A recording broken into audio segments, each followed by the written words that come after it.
继续来看，行政院长杜英泰到家人来看风台的灾害，包括着市长、包括着议员，拢专程来陪同。民进党的议员张志豪是大力来批评，讲应该来的人拢来了，独独就是无看到国民党在地立委林派雄。林派雄来回击，讲这个家人有发生灾害的地头，伊拢亲身行一遍，唔是只有徛伫个院长的边啊，才是看灾。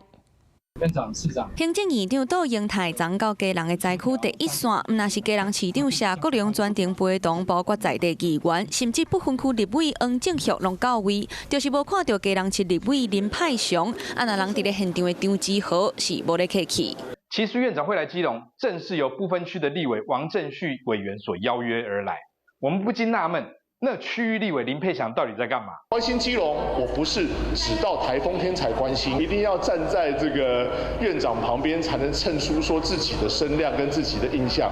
其实曝光率是够高啦，但是对于你自己本身的工作，并没有好好的做好。每回家己关心家人，唔是有风台才来关心，不过真正林派上为着替二人所甲中央对立，是安尼讲的。 如果不在第一线，麻烦你晋升。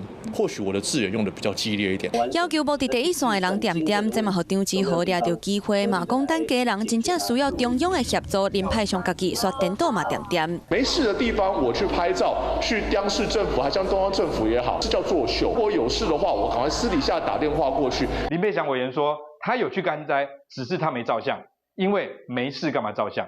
可是林佩祥委员，我们基隆现在这个状况。 你觉得看起来像没事吗？受到大雨的影响，家人传出未少灾情，因为点名家人无提供特例的人数，引发中央甲地方的论战。即马要重建家园，煞嘛互压力，搁开始烧眉。Hello， 我是林仙怡，想要抢先掌握最及时的新闻资讯吗？赶快订阅、按赞、开启小铃铛，锁定华视新闻 YouTube 频道。